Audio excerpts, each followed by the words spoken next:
how do we handle one-sided friendships where it seems like they don't care about my stories or my life? This is going to sound very hard to hear, but when someone tells you how they feel about you, believe them. Yeah. And so I think, unfortunately, and I trust me, I have myself been on the other side of not knowing why I keep asking, when are we going to hang out? Hey, do you want to come over? Then I'd start to like sweeten the pot, like, hey, the hot tub's fixed, or hey, like, right? And when you realize that, oh wow, the last 5 exchanges were ones that I initiated, that I was trying to, but it's never been reciprocated. That person is telling you very clearly that they don't value your friendship the way that you might, and you need to listen to that. And not even, like, frankly, like I used to take it so personally, and I really, what I said, friends come into my life in seasons, and if they're there at a certain time, they're there for a certain reason. And when that relationship ends, I still get to hold on to and have appreciation for all that it was while it was there. Tina, let's get to a question. Thank you so much, Dave. I really appreciate it. My question was, in a situation where you've always been listening to others and doing what they are, basically people pleasing, for 35 years of my life now, how do you figure out what your core values are? You know that you stand for something, but you don't know what those, how do you put that into words? Yeah, like the things that I would say more than anything are, where I would start with your like, for me, I started with, what is the intention of my creator? I really believe that I have been placed on this planet with very specific design, that I've been given a certain set of skills, that I have a certain number of talents and gifts. And when I think about the values that I have, my value in trying to honor that intended design has me then trying to come up with a list of things that would make it a thing that could be honored, right? So, and again, you don't have to believe like I believe, but whatever you believe your reason being on earth is, right? There, you have purpose. You have a very, like, you have only had your life experience. You are the only person on this planet who has exactly the set of skills that you have. So what values might you create to allow those things to have maximum impact? What values might you need to have to allow those things to tap into your personal passions? What values might you need to have to allow those things to be fully allowed an opportunity for mastery, right? Like where you might develop some of the skills that you know you have that you want to just dive even deeper on. That's, you know, like, but I will say this too, like my values have changed as seasonal times in life have changed. And so you spoke of having a child who's sleeping, God bless, right? So your values in this season likely also are looking through the lens of you as a parent. If you're in a relationship, it might also include that, right? So I would just make a list of, if you can almost reverse engineer some of the stuff that we did. I'd make a list of your essentials and see if maybe there's something that comes out of your essentials that now is informing a little bit of your values. Because you know, like, what do you believe is essential in your life? Like providing and caring for your child, I'm going to guess, is one of them. Preserving their sleep certainly feels like one. But I would truly, though, I would go back and just ask this question. You're on this planet for a reason. What is that reason? Why are you here? Right? Like, you want to matter in some way, and you do.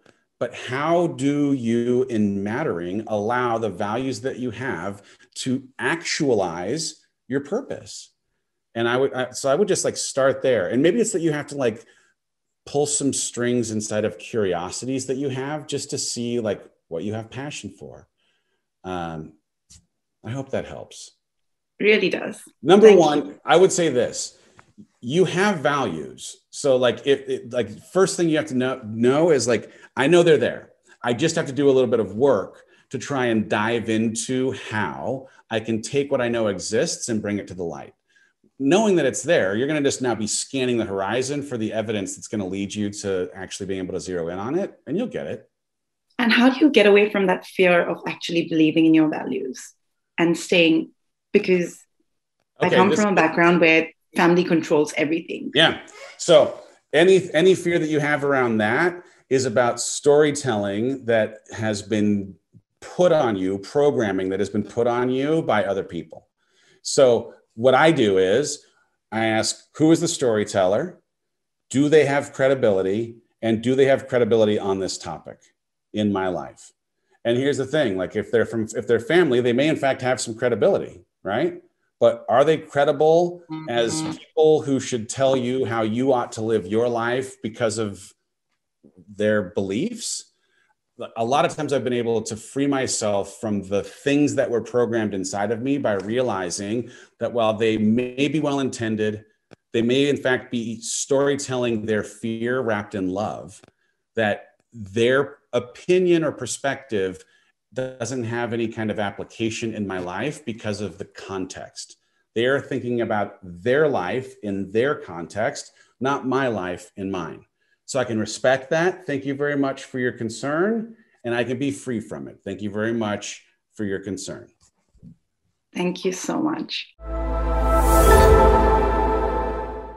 Hi there. Bless you, bless you, bless you. I feel privileged to speak with you. I feel privileged to speak with you, Phyllis. Thank you. I'm thinking about the 85%, 10%, 5% group. The 10% group is my struggle. I'm sure that's familiar. I dearly love some of those people.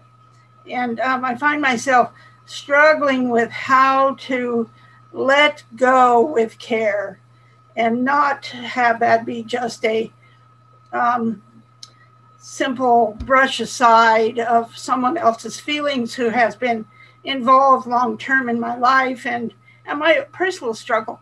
So I'm trying to get some advice from you on how to make that transition away from that tie that seems as though I'm caring about that person. Yeah. Well, I mean, number one, that 10% bucket is the hardest for every single one of us, because that misalignment in values or them speaking through the lens of their fear wrapped in love, man, that's the hardest. So you are super normal in that feeling the way that it does. The biggest headline is, this is not an invitation to push these people away from us or not have them as a part of our life. They are staying a part of our life. We love and crave love from them. We will always most likely love and crave love from them. The question that I think we have to answer is, are we comfortable making them uncomfortable so that we can live in truth?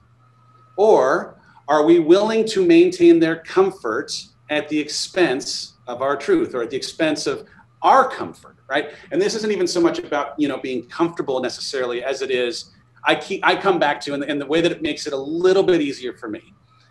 When I'm trying to answer this question every day, I was created for a purpose. I believe you were created, Phyllis, for a purpose.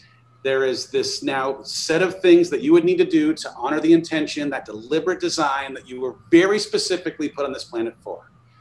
And deciding to keep other people in that 10% bucket happy at the expense of honoring the deliberate design of your creator is something that, like, when you put those kind of stakes around it, okay, I'm going to be okay making my mother, who I love, uncomfortable with my decision to honor what I believe I'm on this planet for, if she feels uncomfortable in me taking a step in that direction.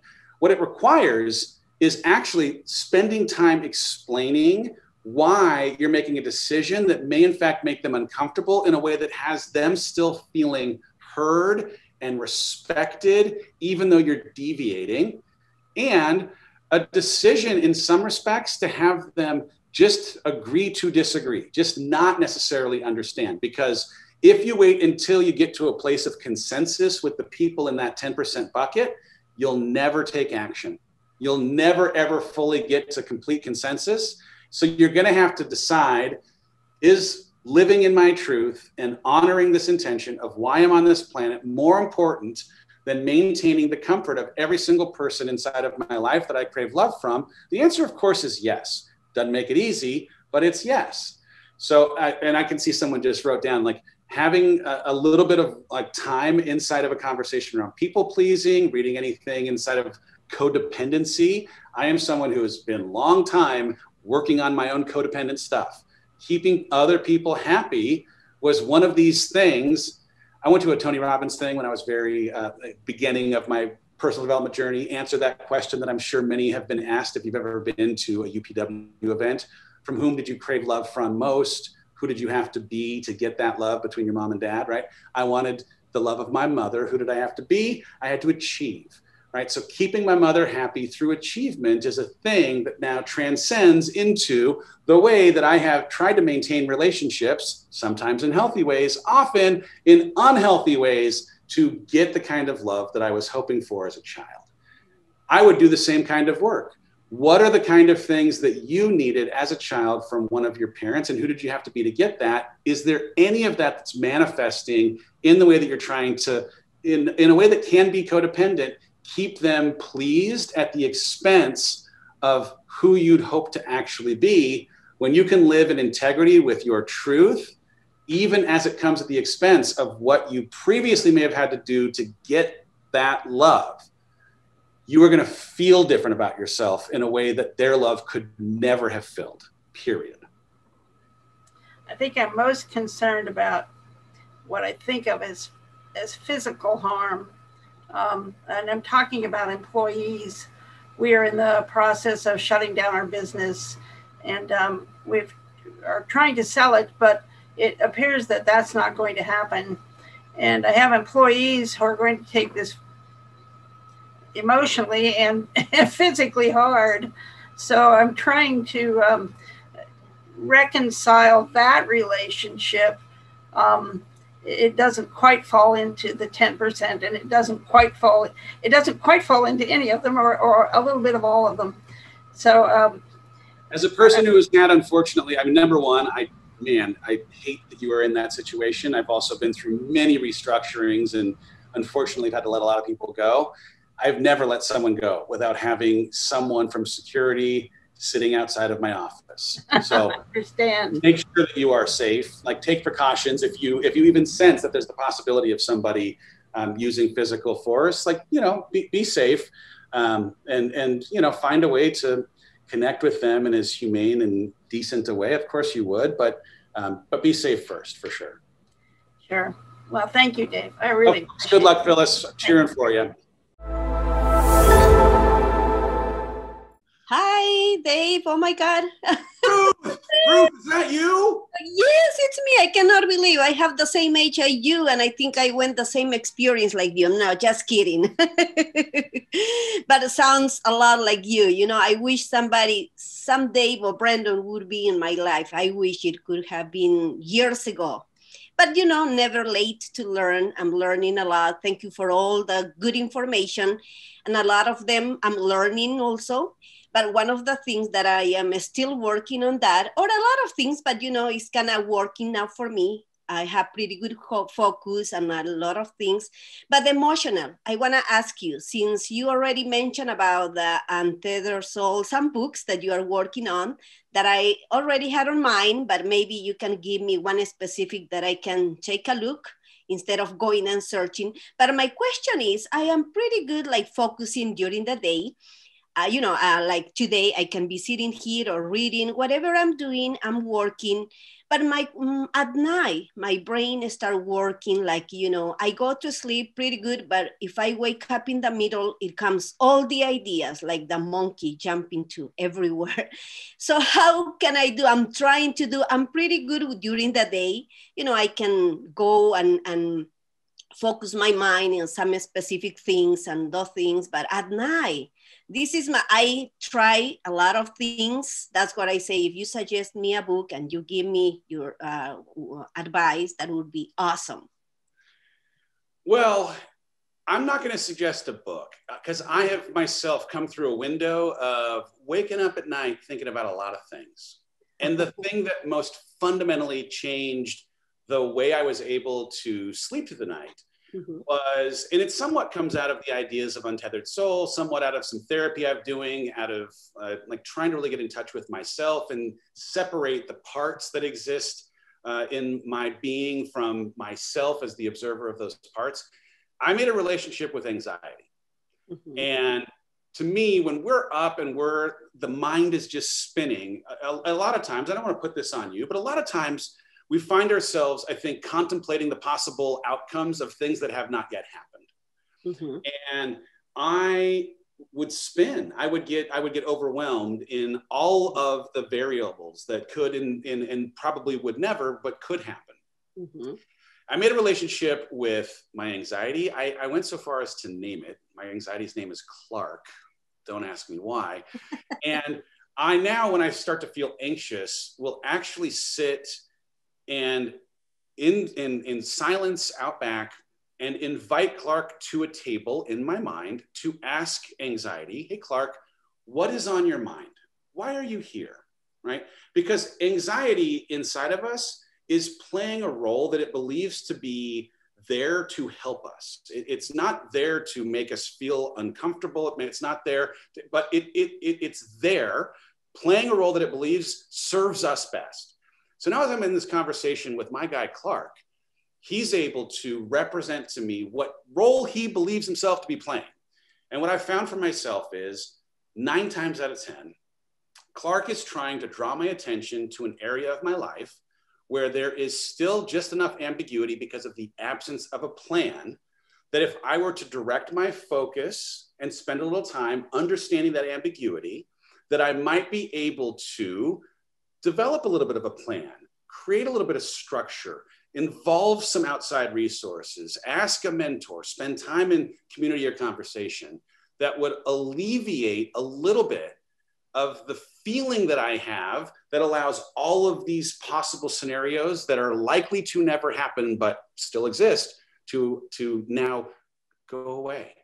Because as I honor Clark, as I honor my anxiety being there, it allows me to not demonize the fact that I have anxiety. It also allows me to disassociate from being anxious.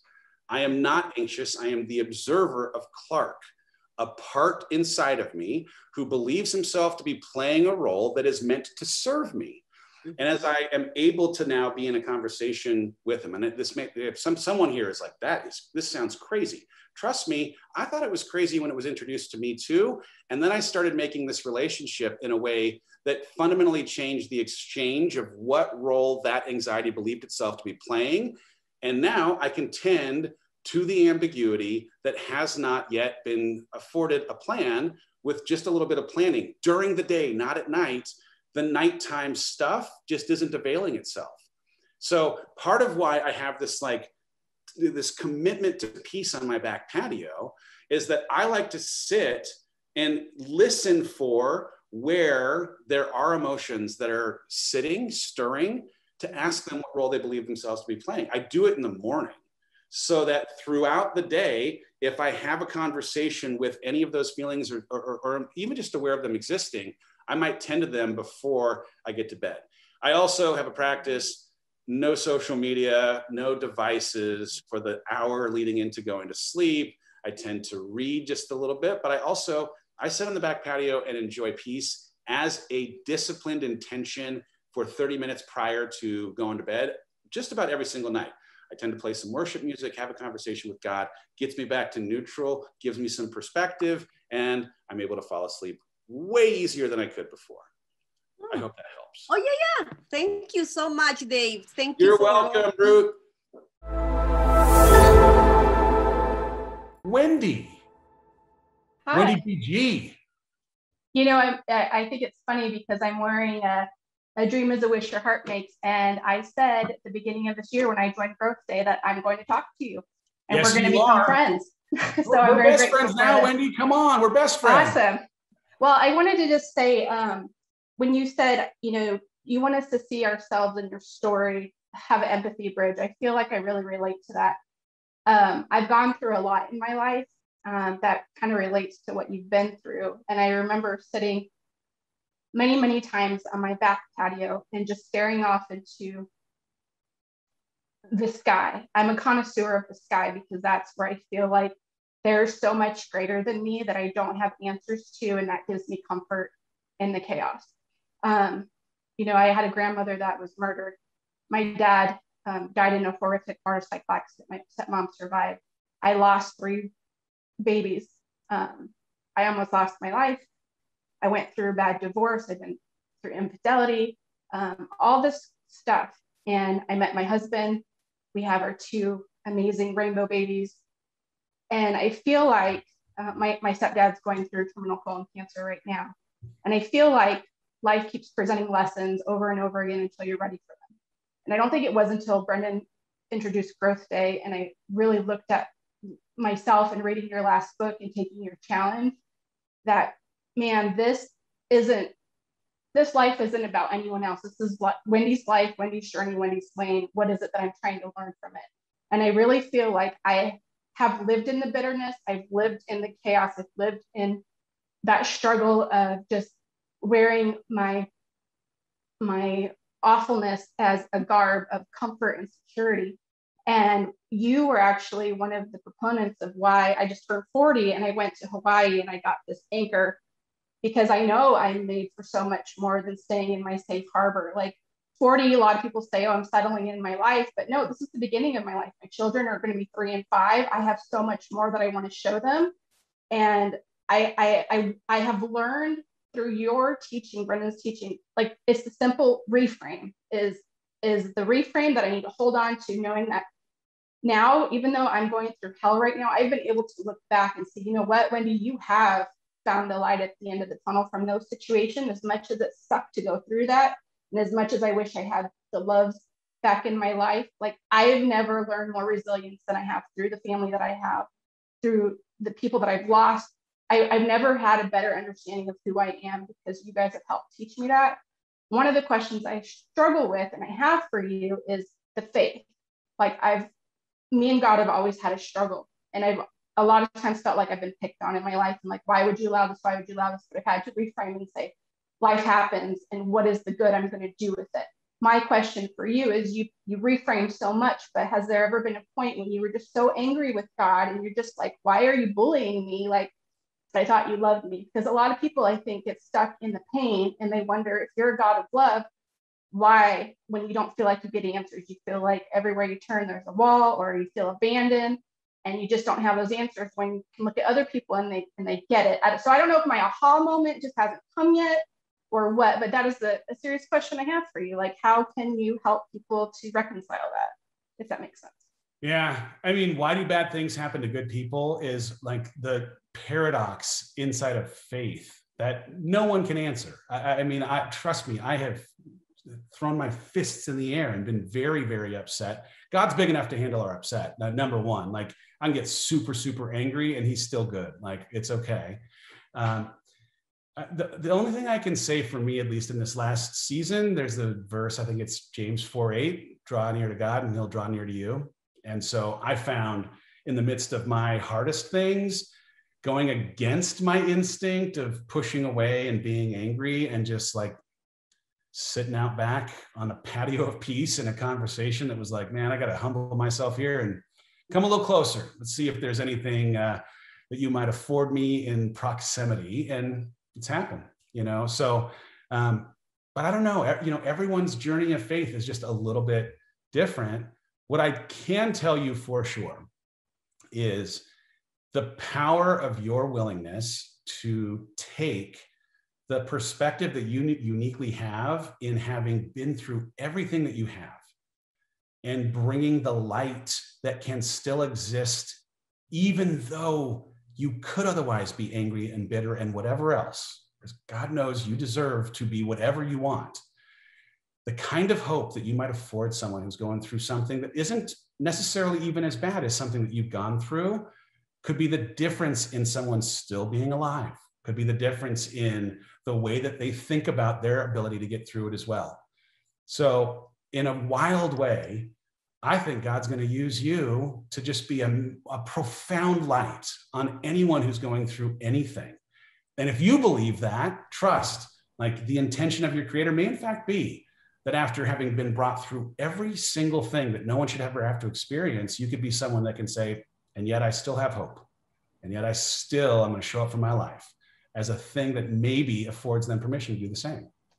That was the other thing I was going to say. I feel like God made me for bigger things. I don't know what that looks like yet. I've been a writer for over a dozen years, but I didn't get my tattoo till I was 38. But the first part is it's my journey through words. That's my tagline as a writer. And that's how I express myself. And it's on my left hand because that's what I write with. I put it on my left forearm because the vein that goes from your ring finger goes to your heart. And so the things that are most important to me, my faith, my marriage, my kids, yellow butterflies remind me of my babies. There's a butterfly on my M and the wings in the shape of an R for my dad, Rick, and for Ricky, River, and Rain, my babies in heaven. And I will not waste a moment anymore in bitterness. And instead, I will make them proud. And so my hope is to encourage whatever catalyst that might look like for those who are hurting to say, yes, that mattered. It might not look like it to somebody else, but to that one person, that's my hope.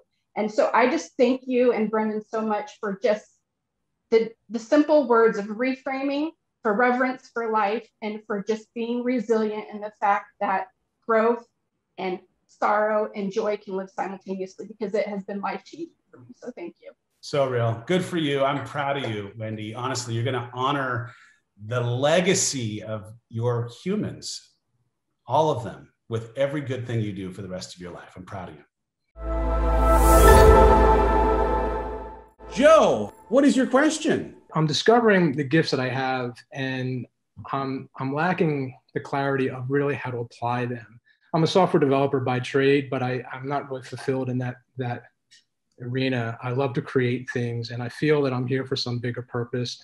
I love helping people, and I'm just really struggling with where and how to do that, and really finding ways to uncover that within me. So I don't know if that's lacking confidence in some of the signs that I'm getting, or what. So I don't know if you had any thoughts on how to attack that. Well, the way that I've attempted to attack it is by starting with, what do I stand for? So I've asked myself four questions in this question of how do I best unleash the gifts that exist inside me? So the first question is, what do you stand for? Right? Setting some guardrails around your personal values so that anything you decide to go do honors the things that you stand for most. So one of my personal values is work to live, don't live to work. Right? So knowing that that's one of my personal values, anything I'm entertaining in what I go do next couldn't require lengthy travel, couldn't come at the expense of my ability to coach a baseball team that I'm super on fire for, right? I need to create centeredness. And by knowing what I stand for, I have some guardrails around what I can say yes to, and maybe more importantly, what I can not say yes to. The second question that I ask is, who do you want to be? Right? Who do I want to be? Because the question of my why was formed out of trying to find the converging, overlapping circles between what I have personal passion for, what I have great competency for, what might afford me to bring light into the world, have impact, and where I can make money. Right? So as I think about the convergence of these four things, what do I love? What am I great at? What could afford people some kind of impact, and how can I make some money to support my family? That why ends up asking this question of, well, then, okay, against those gates, who do you want to be? And so in some ways, it ends up being somewhat of a personal brand, something of like the reputation that I'd like to be known for or as, so that as I try to narrow in on, right, I know what I want to be. I also know what I don't want to be. It again is a second set now of guardrails that says you can do these things, but can't do that. For me, there's four big pillars of the work that I want to try and do inside of this crazy space that I'm operating in. And that is, I'm a parent, I'm into personal development, I've had experience in business and leadership, and I'm really into fitness and health right now. And so as I think about the things I will say yes to, I just turned in a kid's book around this idea that I had with me trying to teach personal development ideas to my 3-year-old daughter, right? The idea of planting seeds in young humans that might make a resource that I create for adults in nonfiction or a platform like this an unnecessary thing because they already believe that they can be anything, that lights my heart on fire. So now I know, okay, anything I say yes to has to align with my values. What do you stand for? And then secondarily, who do you want to be? The third thing then, really dives into this question that I think you're starting with, which is how can you use your gifts? Yeah. And so for me, since I've already eliminated so many different fields that I could consider, or so many different environments that might violate what I stand for, it's now narrowed the field on things I can actually think about. So now, okay, what are the industries or business sectors that actually tap into my personal passions? What are the things that might lead me to getting one step closer to who I'd hope to be because of what I know that experience would afford me in the evolution of who I'm trying to become? And so for me, in some ways, it started with casting this vision of who I'd hope to be 5 or 10 years from now, and backing into it by asking, well, how could I use my gifts today that would get me one step closer to actualizing this vision of who I'd hope to be? And the last question that I have to ask is, well, then what's the immediate plan, right? This is where you end up setting some very, very specific goals, right? If you want to be a writer and you've identified that is the calling of your life, you have personal passion, you're good at it, it would afford light to people, and you can actually make some money from it, then identifying where you are on the journey to become a writer is the thing you'd have to do. All right. Do you need to actually write the dang book? Do you need to find a class that would teach you how to write the dang book? Do you need to sit with other people who've written books to understand the process of creating a framework around how to write a book? Do you need an agent? Do you need to have a relationship with a publisher? Whatever it might be. But as I've been able to then dig into, okay, what's the most immediate next best thing that I can do in creating an opportunity that uses my gifts, that's aligned with who I want to be, and is connected to what I stand for?